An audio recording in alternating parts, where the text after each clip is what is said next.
This episode of the Better Every Shift podcast is brought to you by Lexipol, the experts in policy, training, wellness support, and grants assistance for first responders and government leaders. To learn more, visit lexipol.com.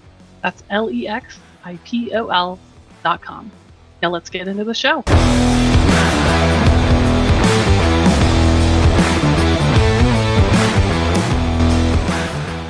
Hey everybody, welcome to the Better Every Shift podcast. My name is Aaron Zamzo. I am a firefighter training officer in Madison, Wisconsin, and your host. Happy to be here.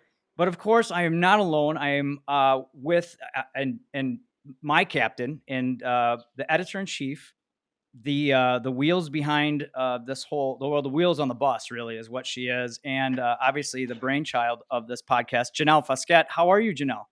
I'm doing great. How are you? I am good. I was listening to The Clash today, and they have a song called "Should I Stay or Should I Go?" If I go, there will be trouble, and if I stay, there will be double. And that's the theme, really, that we're going to have today. We're going to talk about go or no go situations, and we got a great person who wrote just a brilliant article with Fire Rescue One. Vince Bettinazzi is here. How you doing, Vince? I'm Good, sorry, guys. Training Chief Vince Yes, Bettinazzi. yes, sir. Thank you very much. It's awesome to be here. I appreciate the opportunity to be on the podcast. Well, you wrote a great article, and you have some good knowledge. You're down in Myrtle Beach with them, and you're now, as I just mentioned, the training chief down there. And you also host a podcast called Beyond the Stretch. You write great articles here for Fire Rescue One, including the most recent special about go or no go decision making on the fire ground, which we'll dig into a little bit. We have that theme, but we'll also talk about other things, all things fire related. And how are things in Myrtle Beach, by the way, besides warm and pleasant? It's just starting to be kind of our ramp up to the season. Memorial Day kind of kicks everything off for us, and then we're full go through the summer until they always say they lie to us. They say Labor Day, everyone goes home, but no one is seeming to go home. Actually, they all seem to be coming down here and moving here permanently. So yeah, like all the guys are excited. This is normally when we dust everything off, get super excited about the season. Guys like to be busy. At least they start complaining a little bit after the 4th of July, and then we like I said, we're wheels off until Labor Day or so. Which also brings challenges to you. Now you have a new role as the training chief there. Yep.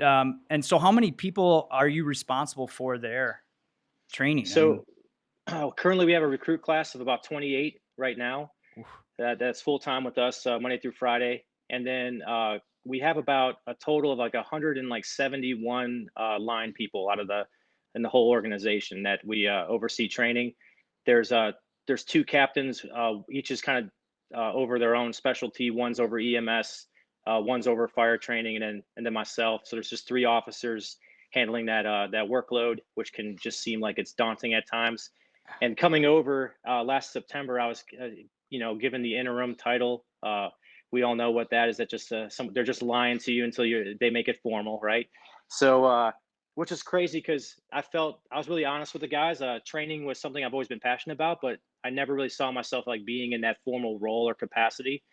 And so I was like learning. I was kind of catching up. I felt like I was definitely behind the curve. And the two captains I work with have a lot of time on, a lot more significant time than me actually. So they've been great as far as like getting me up to speed and everything. So it's been just kind of learning. I feel like I'm almost like a recruit, learning how my role and my position there. So yeah, that's the way I feel every time we have a podcast. I feel like a new recruit with all the different guests that we have and just the plethora of knowledge that they've given and advice. Like it kind of recharges you, reinvigorates you a little bit, right?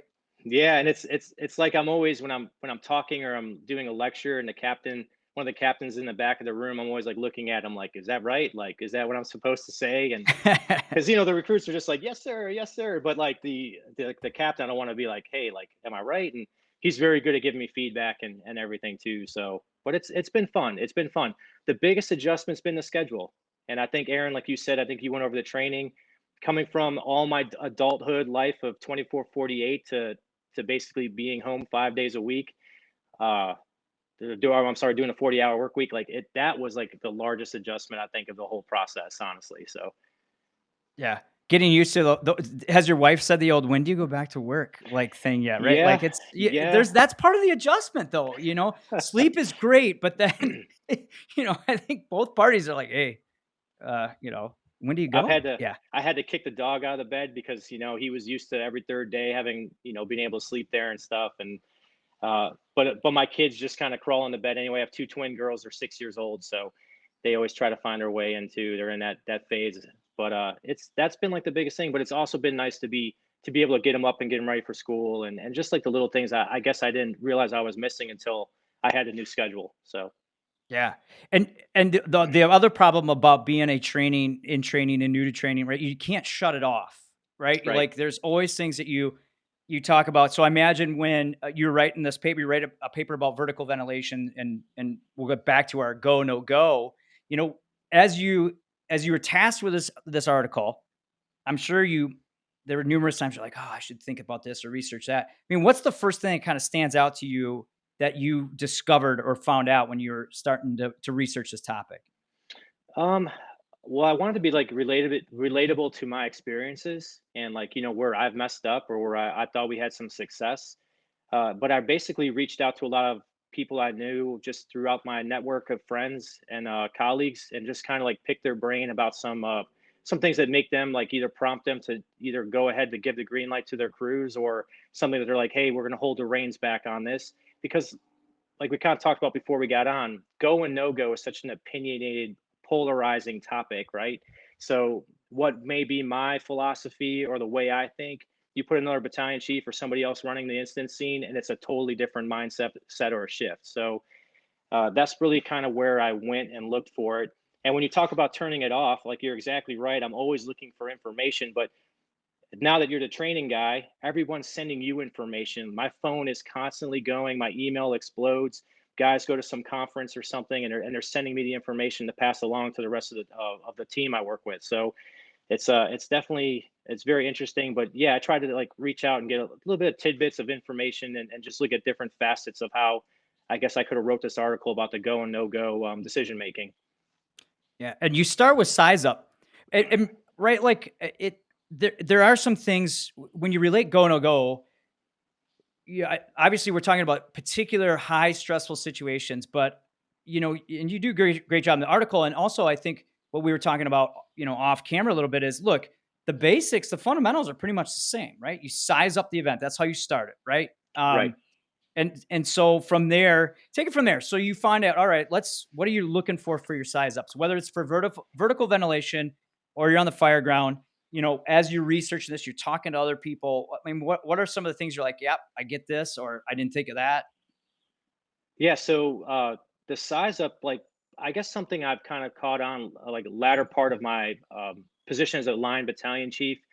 We have an incident safety officer that's assigned to our shifts that work, and it's kind of we have like a general like rule of how to use that person, but it's not an absolute, right?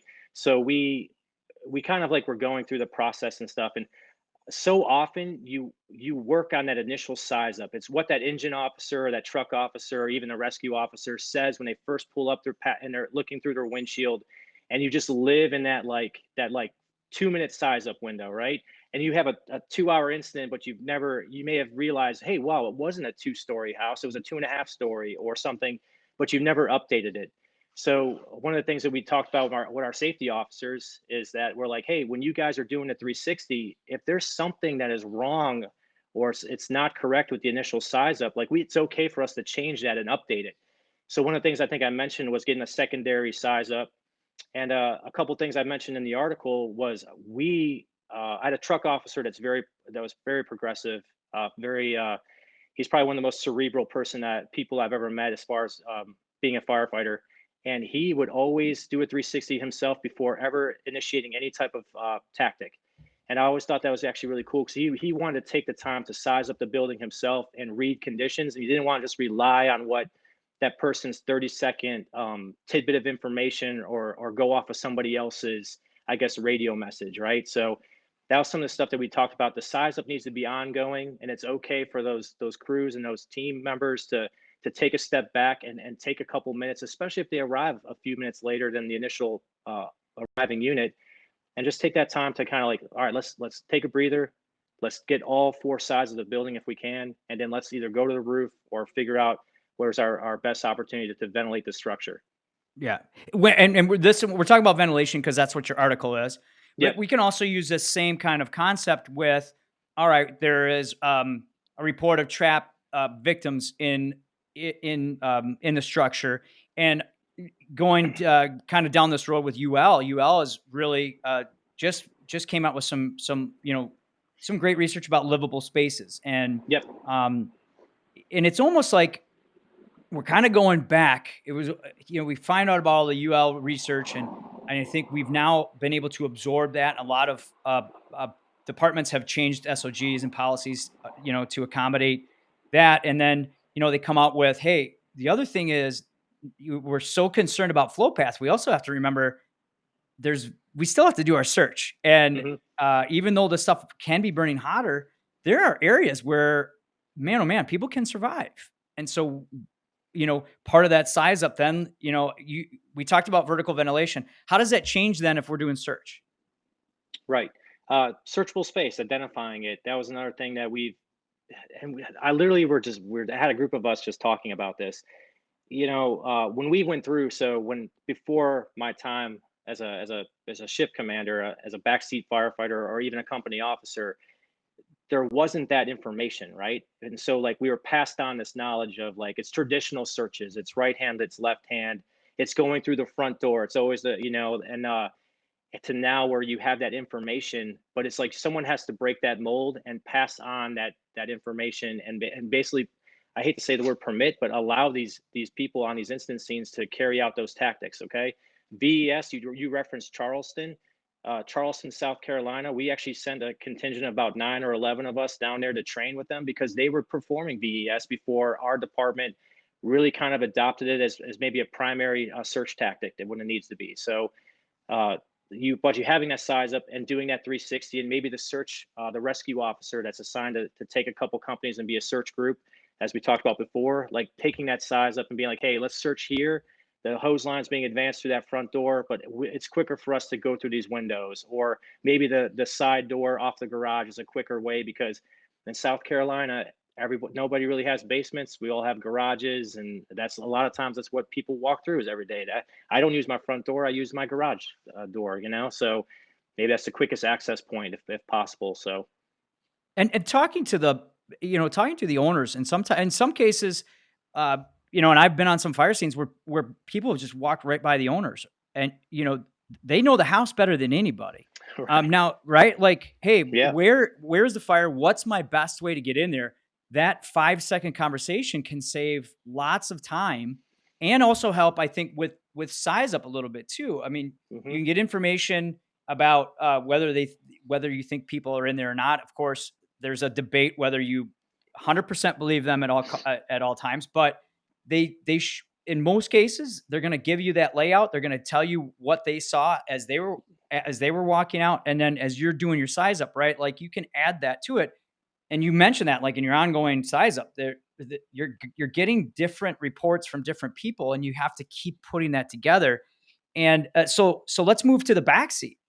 Is this something that you kinda started to do in the back seat that now helps you in the front seat? And what would you recommend for those firefighters that are coming up on the scene?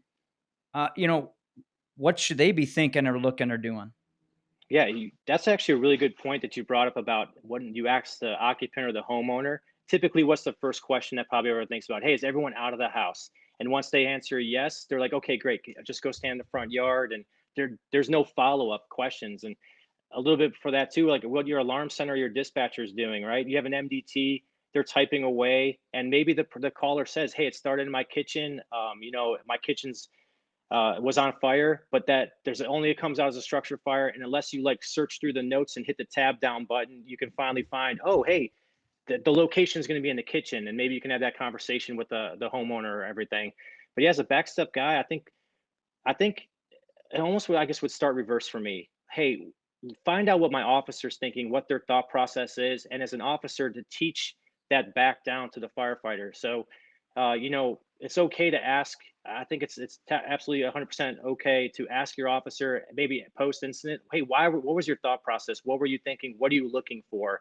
Uh, because you teach the first initial person to go through a 360, that's an engine officer, so why not have the other people go and look too? And then maybe as you understand the actions and the thought process of the person riding in a front right seat, then now the back step guys can start understanding that process. And maybe if the person is having a bad, I don't know, a bad moment, or they're overwhelmed, they're task saturated, they're able to almost like fill them, hey, we didn't go look at this is our routine thing would be for us to go do this process, we missed it. So but I would start maybe with a company officer and then teaching that back down to the back step people. Yeah, and that's a great approach. Now I'm moving from back seat to front seat on a normal basis from the standpoint of, on this list, off this list, or I'm on the list, but like some days I'm acting, So some you, days I'm not, yeah, right? so you And just like kind of like a fill-in basis as needed for your I've organization.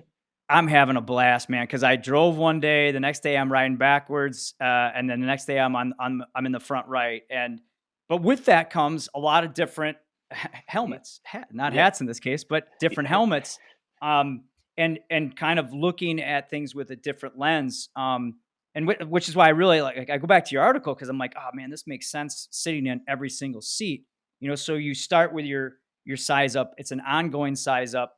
And you mentioned some other things in there too, not just don't look for the traditional things. Obviously, you got to look at smoke, you got to look at building construction, but every step along the way, there's something that you can improve on to Mhm. help you with this decision, right? You mentioned building construction and territory. How does that play into your decision making? So it's you have to get into your areas and your districts and look. And one thing about Myrtle Beach that's crazy that we're hoping that a bunch of our guys would take advantage of was there's so much new construction being built. There's framed houses everywhere, right? And so we would just get out and go into these neighborhoods that are being built, like almost hundreds of houses, and we would make relationships with these builders, and we'd be like, we want to get in on a Saturday morning or on a Sunday morning. Let's just let us stretch through, or and if it's sheetrocked and like painted, well, let's at least look at the floor plans. And a really important thing that came out of that was one of our areas that's new to us. We call the Market Common. They're doing the Charleston flat style houses, right? Everyone wants to have the nice painted houses. It's nice, it's pretty, it's Charleston looking. And but one thing that we didn't anticipate or thought about was the use of pocket doors. There are so many pocket doors being installed inside of these houses. And so when we're teaching VES training to all of our new recruits, they're expecting some type of door to be either swing in or swing out from them. And they may get to these bedrooms that these people want these pocket doors, and there's 7 or 8 pocket doors put into every bedroom. It's the galley to the pantry, like everything is divided and segmented in these pocket doors. And it's funny because when you ask the builders, they're like, we hate putting these things in because our number one thing, our number one thing on our punch list every year the house is new is to fix these pocket doors that have come off the track, because some idiots carrying a laundry basket, the door's halfway open and they walk right through it. And so it's just interesting because that district of the city, like when I worked there as a company officer on an engine company, if one of these areas, I'd be like, hey, like we had to be prepared for pocket doors because we may have to search and look, and what we may think is easy to compartmentalize may not be the case anymore because we may have a hard time finding these recessed doors. Yeah, and if they're coming off their tracks really easily, Right. obviously we're not very delicate with things in those situations. So Hmm. I can see, right. You're doing your search, you're trying to find a door. You're normally used to doing finding a handle, uh, and all of a sudden you find this thing, and of course, if try it, you probably will knock it right off track. But then now you've created your flow path, and you have to that's ongoing size up, right? Yep. And so now this plays into the next question. I'm I got to look at smoke. I got to look at the environment. And you put in you talk in your article. What do I see? What do I hear? What else is going on? And this is where you have to instill this kind of thought process into every single individual. So what's the key to that? Like, other than having a conversation like this? Yeah, it's so we go into the command. So our default command mode is a sterile environment. So our instant commander shows up. They're expected to stay in the SUV. We have a command, in the back of the truck that you can. There's a bunch of boards with really cool Velcro and computer screens for MDTs. But initially for the first 10, 15 minutes, I'm probably going to be behind the steering wheel. Hey, they even gave me a cool little board that goes over my steering wheel so I can write stuff down on it. But so with that thought process, I'm not in a really immersive atmosphere. Like I'm not doing 360s myself. So I would be upfront with my officers and be like, listen, you have to give me intelligence. You have to give me information because not every incident can I make it to the front yard. I'm not posted up on the A side of the structure. I think the last fire I ran prior to transferring over to training, I was like 2 or 3 blocks down because they called a second alarm right away, and I didn't want to be in the way from these other responding units. So I'm not even looking at the structure. I'm relying on radio information. I'm relying on what my safety officers telling me when they do the secondary size up.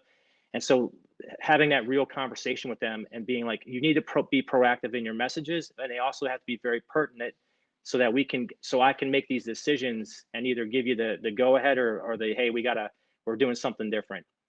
Yeah. You gotta be the eyes and ears for me, Yep. and you have to get in the mindset that, you have to look for these things, conditions, actions, you gotta give a can report.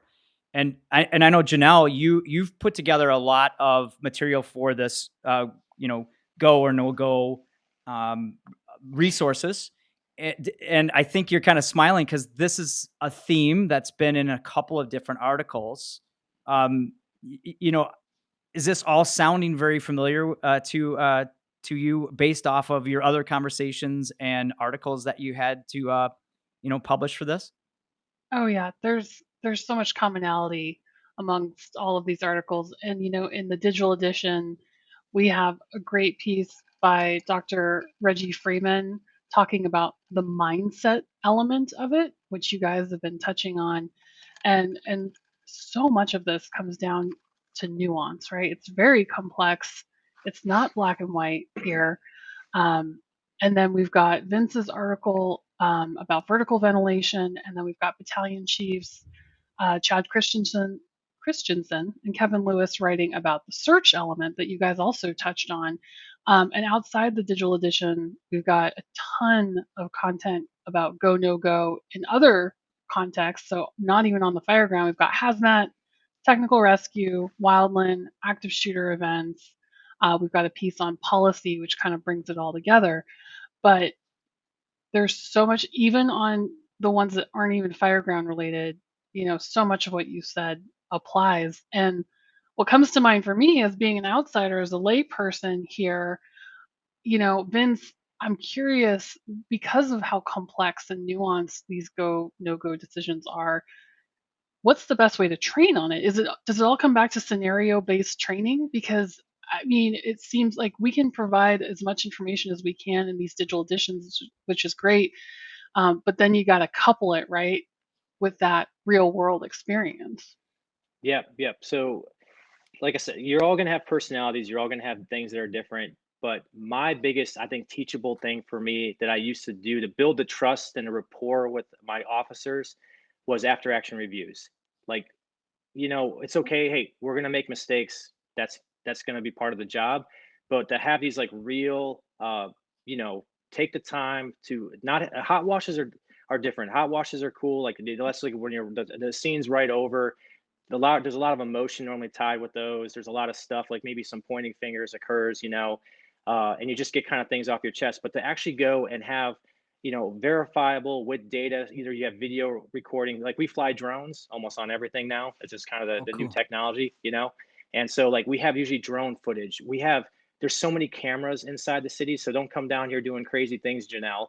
And so we'll get like so like It's if not there's a fire, yeah, 1984, Janelle. yeah, we'll catch you. We will. 84. Holy 94, sorry. Yeah. That's right. Wait, I would have been 84. Yeah. You better pay for parking. We'll find you. Like Yes. it just we have so much like technology that kind of almost records incidents, catch incidents, but to bring the audio back, to bring these things to make everything relevant. And he's had these conversations and then be like, hey, we're going to do better. We're moving on. We admitted mistakes. I've made mistakes. And almost like you have this pact now that you developed that the next time we're going out the door, we're building upon our performance basically. Yeah. And and the show like, hey, like a lack of information hurt us here. Okay, the things I'm trying to have you guys do or we're trying to teach or come apart, and like, hey, maybe my lack of information hurt you guys too. You're right, I probably should have gave you the green light and you know what? I didn't get enough information. I felt uncomfortable, and it is what it is. But now that you can explain your side, and I now maybe can see a different aspect of it because I have a drone view or something I didn't have at that time. So a lot of the after action reviews was been paramount in a lot of like the building process and getting those brick by brick, um, I guess like a playbook in place for us to kind of perform well on the fire ground together. Yeah, I just have to jump in on the after action review for a second, and one of my favorite headlines ever, article titles, is Captain Brad French with Dayton, Ohio, who wrote for our What Firefighters Want survey project last year, and it was shocking the number of firefighters or departments that do not engage in after Hmm. action reviews. I can't remember the stat off the top of my head, but Captain French wrote this great article. The headline was After Action Reviews because the perfect fire does not exist. I Yep. mean, Yep. it doesn't, there will Hmm. never be a perfect fire, right? I mean, have either of you ever been on a perfect fire? I can't imagine, right? No, it's probably a trash can, honestly. Right. And I really wish Yeah. I did better. And Yeah. you're totally right. And some of my weaknesses for that was like I was almost to the point where I was so obsessed where I wanted to make sure everybody was there, because I didn't want anyone to miss any information that could come from it. To the point where we actually maybe missed a couple opportunities because 4 or 5 shifts out, we're starting to cross the threshold where it's almost too late, right? And so we just were like, hey, let's get the key players there, whether if we have to do it over 2 different shifts or whatever, but we have to get the information done. And you have to make it worthwhile to your department and your organization. Like it has to be teachable for everybody. So, send, whether you think no one reads your emails or not, send what you've compiled off to all of your peers, the rest of the team, and maybe somebody like there's a quote that's out there, a wiser man learns from the mistakes of others, like just send it out there so that they can know, and it's almost like your efforts haven't gone in vain. So Yeah, Yeah. yeah, And I great point. think to add to that, and an ongoing theme with a lot of the leaders that we've had on the podcast about being better is you also then have to be open to making operational or organizational changes based off of what you're seeing on these after action reviews, not mhm, to a point where, hey, we're pointing the finger. It's organizationally, can we become stronger and better as an organization if we change this? Like people are using different terminology. So let's hone in and make sure we're focusing on communications, right? So these after actions then can almost help you focus uh, where your weaknesses are, correct? right, right. And the crazy thing when I guess when you gave me, Janelle, when you gave me a couple options to write for the go, no go, go or no go, this thing you were compiling, I think like my two options were like vertical vent and I think like technical rescue maybe were the only two that were still left, right? And I was like, oh man, I feel like I'm an expert in neither one of these, but I'm gonna go and dabble in tactical ventilation. So, but because it was true. Like when I started my organization in 2007, the quote unquote truck culture, it was not really existent. Okay, and so there wasn't a whole lot of going to the roofs and doing vertical ventilation. Honestly, in state fire, our state fire academy, I got a certificate in both positive pressure ventilation and positive attack ventilation because that was kind of the trend back then in 2007. Put the fan in the door simultaneously with the attack line. Hopefully you have some driver there holding the fan so that the hose, the 1 3/4 hose, doesn't knock it over. And that was kind of our thought process, and that was our I guess our the rules that we of engagement. So definitely a little bit before me, we had some incident commanders that had some fires that benefited from doing vertical ventilation. And you talk about the organizational like shifting. Well, this was before like our after actions kind of like became a formal thing, but it's sort of like this. Everyone looks around like, oh my God, are we going to get in trouble because we went on the roof? And then no big chiefs say anything, right? Well, I guess they didn't care, or I guess we were allowed to do it, right? So, but everyone goes, hey, I guess we're allowed to do it because it's way better than saying they didn't care. And so then we kind of gone through this process where it's been more of like a 50-50 kind of I guess a rule for us. So like, hey, we're not afraid to get on the roof. We're going to do it if it's beneficial. And that's some of the things I've mentioned are indicators in our article that we're going to go and screen light for the roof.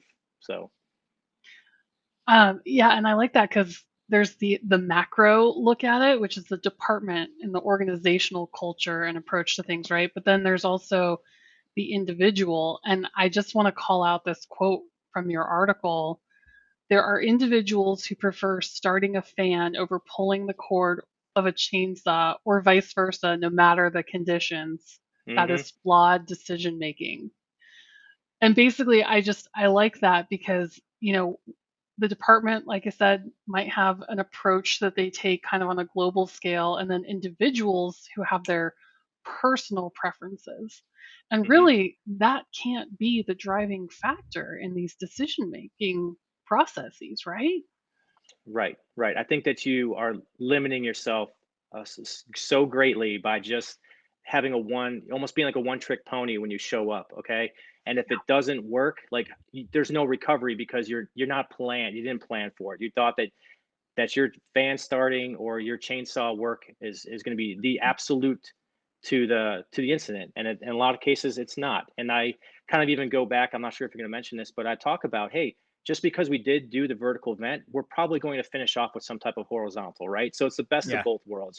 Right. So we're even keeping the pull chain fan guy, we're keeping him happy too on the scene, because guess what, you're probably going to be able to start your fan to get everything done in the structure. So but yeah, you're absolutely right. It's the whole thought process. If we had an engine guy, an officer that every structure got a 2.5 pulled, I mean, it's not real deal. It's not real life, and he would have some hard lessons to learn. I think if that was his thought process, or always his go-to command to his backseat firefighters, they probably get to the point where they would stop inviting him over for dinner just because they're so upset that they're pulling 2.5s on everything. So it's just it is what it is. And Yeah. your best feedback comes from a lot of times your companies. So Yeah, and looking at the end results, it's great that you have data and video. Not a lot of departments have that, but I think it also goes back to, and you had pointed this out, Chief Freeman pointed this out, and we've had guests, Chief Brugman also says, you look at safety, and then what's the best thing for Mr. and Mrs. Smith, right? Like mhm, if they're trapped in there, our job is to try to get them out. Obviously, we yep, try to do it as safely as we can, and I think one of the things with the go no go, you have to keep Mr. and Mrs. Smith in mind, right? yep, Because that's who we work for, and that's why we're here. And that's the other thing that I've been very fortunate. Like I said, off before we started the podcast, I'm like, man, I'm getting to talk to cool people all the time, like you, and but there are these themes, and the themes with successful organizations and successful training officers is, look, I'm training you to provide better service to Mr. and Mrs. Smith and to be safe. And then, and you summarize that too. Your safety you have to look at, but we also have that job to do. And we know that job is dangerous sometimes, right? Like we have right. to keep telling ourselves that. Like it's not gonna go away. Um, and so what would you say to somebody who's like, well, I don't know, UL says that this is gonna be hot, and I've never seen the survivable stuff. Personally, I mean, what would you tell that individual, and how do you get people to understand it's about Mr. and Mrs. Smith again? Yeah, I think you have to go back to day one when you have like your family member pin you with your badge that says whatever organization you're a part of, and that oath. Like the oath keepers that are out there, and that like big push, that like grassroots movements that's there now. I've been very blessed in my organization. We've always been, I hate to use the buzzword aggressive, but we have been, especially in fire attack. Like we're still an organization that the guys run to the trucks when there's an alarm. We're quick out. We're very lucky with how fast our response time usually is to us, and so there's always been that culture of get in, put the fire out, get in, put the fire out. So we never were really touched by that survivability profiling thing. Never kind of, I guess, crossed our screens, and it wasn't assigned on our LMS learning to us at all. So, our culture for that has always been pretty good. Yeah. But it is challenging. I think that especially we talked about you where your organization is, you bring in transfers in, guys that have maybe 10, 15 years of experience, or eight or some service credits someplace else. They have maybe relocated, and now they're onboarding in a very short time with a new organization, and they may be the doubters. They may be the ones that, hey, we've always been safe, we've always kind of used the survivability profiling and everything, and maybe it was more about the me versus the them philosophy. And I guess you have to just have those people understand that you're going into an inherently risky job, and um, At the end of the day, you're going to do it as safely as possible. And in my position is like, we're going to train you to do your job and make the best decisions. And you're going to get Mr. and Mrs. Smith out and yourself. You're all coming home.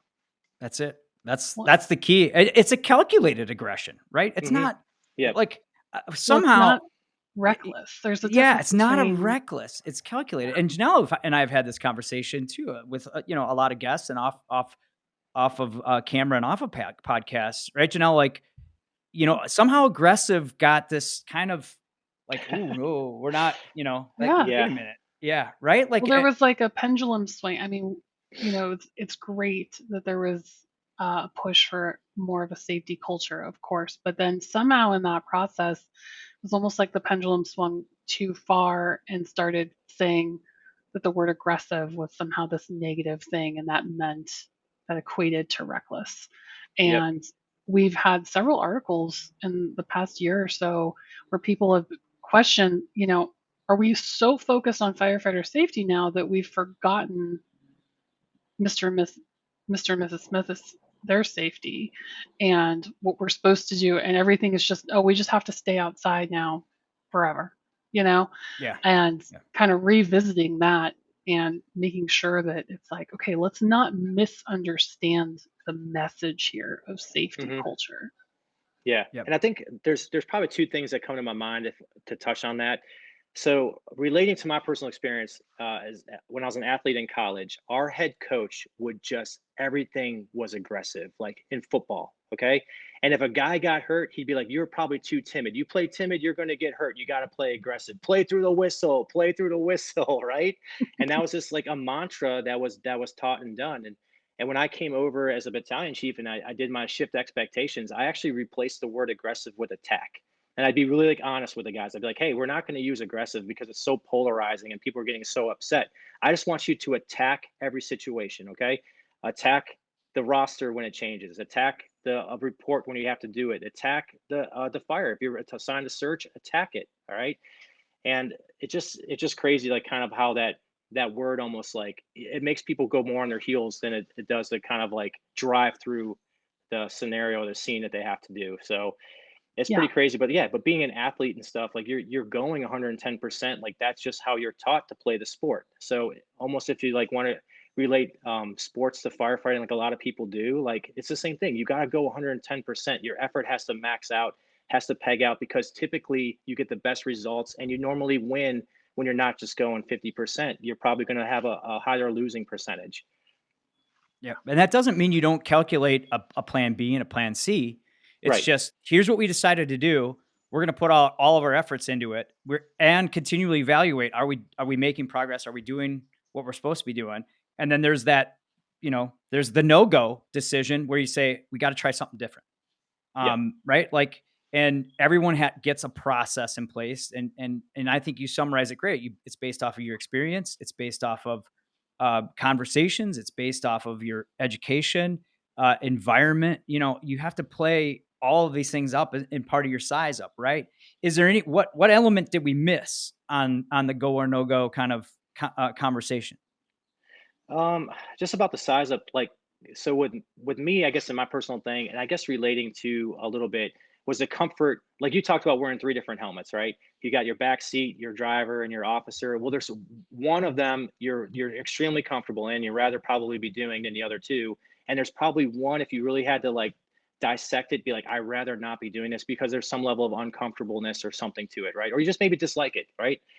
And so one of the things I tell my guys, like, and I reference it, if I had an officer that was very proactive at giving me information and they wanted to basically do something, they could coerce me. Okay. If they gave me very good information and we're already being proactive and we're going 110% and we're attacking the situation like my expectations were, I referenced this in the article, they're probably getting the green light more than not, because they're typically making educated decisions, and the fact that they were so like dialed in, like that was it's very hard to uh to remove that element. Once they're already the momentum's there, right? We talk about the big momentum. Once it starts, it's hard to stop, right?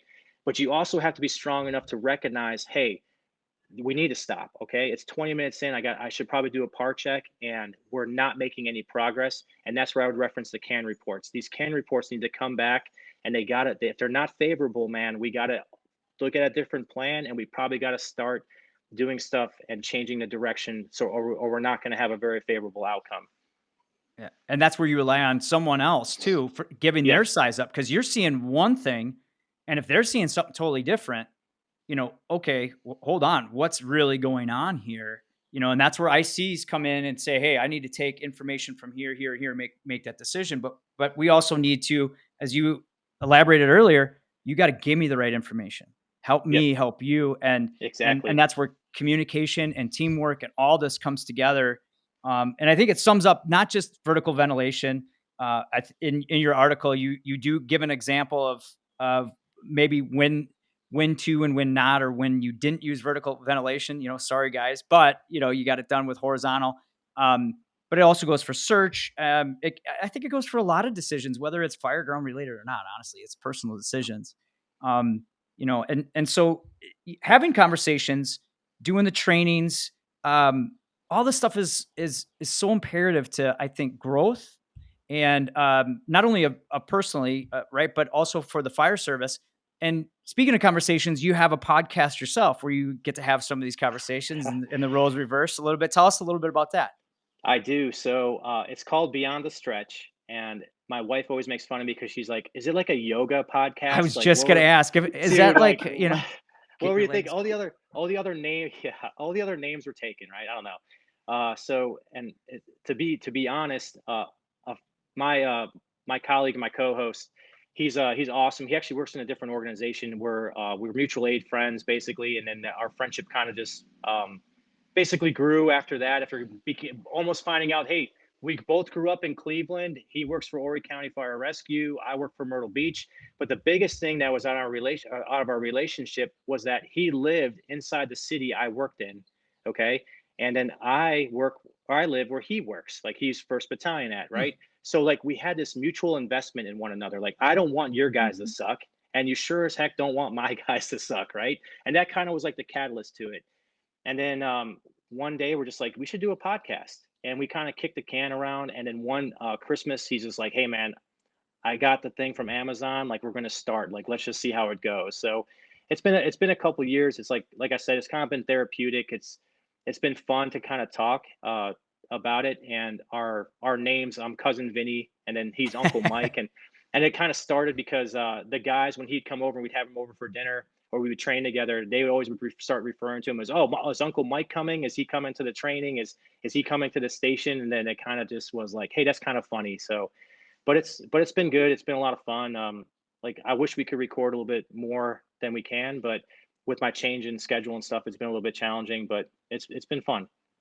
And topics are just whatever you guys, training topics, Yeah, or yeah, anything yeah. that comes to mind, basically, huh? Yep, we have a Yeah. we have a shared notes that we have, and to be honest, we don't have a script, so we just kind of hit the record button and we start with a couple like general topics, and we just kind of see where the conversation takes us. And yeah, sometimes as you guys can attest to this, sometimes you have to record a couple times. Uh, you know, Never, we, never. yeah, especially if like we're stuck in like his daughter's room, or like or maybe I'm stuck in my garage like I am now, and like you pick up like different things. But it's been cool to do. And there's been a few people that have like reached out to me. Like we had somebody email us not too long ago from like Maryland and stuff. You're like, oh, that's pretty cool. And thank you for giving me give us some feedback on one of our more recent articles or podcasts. So And I think it is therapeutic. Trust me, I know poor Janelle has to do most of the work with this, and I just get to have a lot of the fun and have these conversations.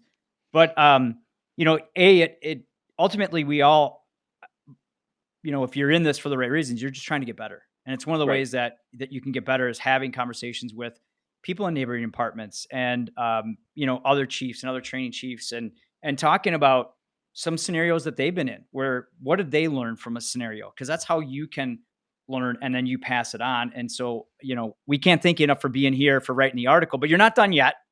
We Okay. have we do some personal questions. We call it hot seat questions, just to quick kind of 30-second ones. They can come from all different, who knows where they come from. Okay. Some people email us the questions. I always tell the joke that my mom and Janelle's mom come up with most of them, which probably is true, right, Janelle? Maybe.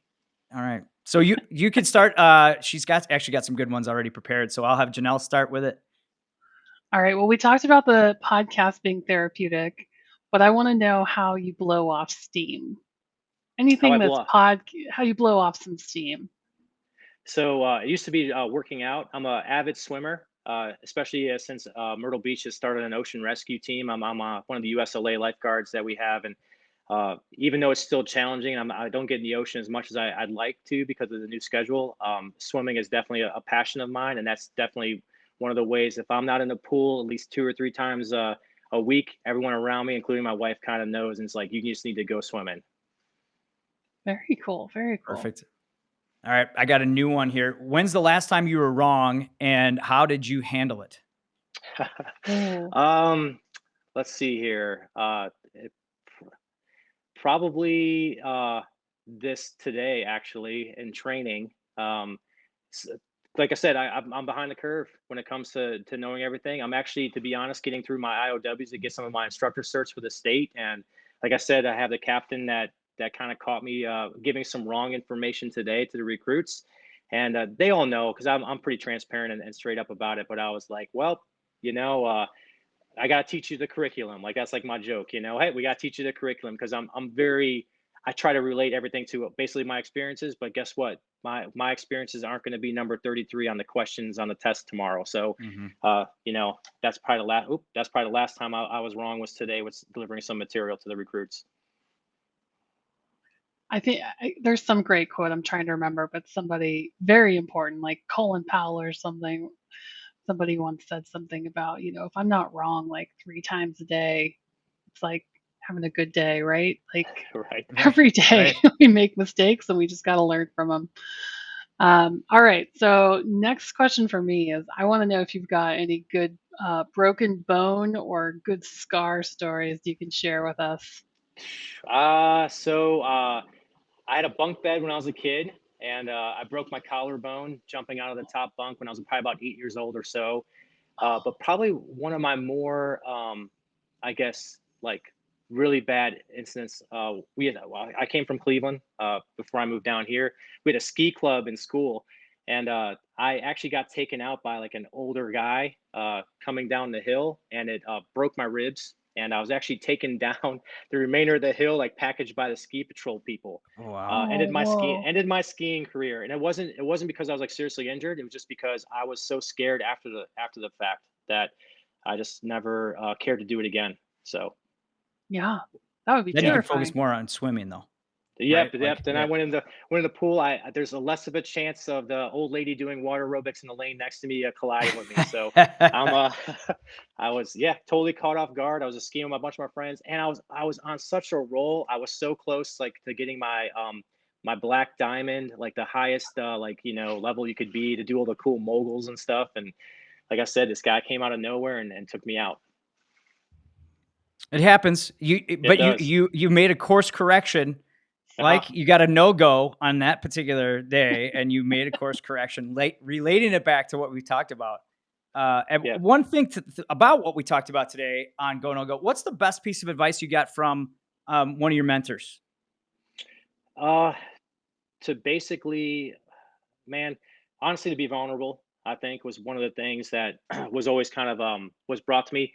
My One of my biggest mentors that I take, I guess, in the fire service. One of the chief officers I work with here, but a coach of mine in college was definitely my one of my biggest mentors, one of the best human beings I've ever probably got to be around. And that was his message was like, it's okay to be vulnerable. It's okay to kind of make mistakes because it's kind of a long story, but I'll tell it as condensed as I can.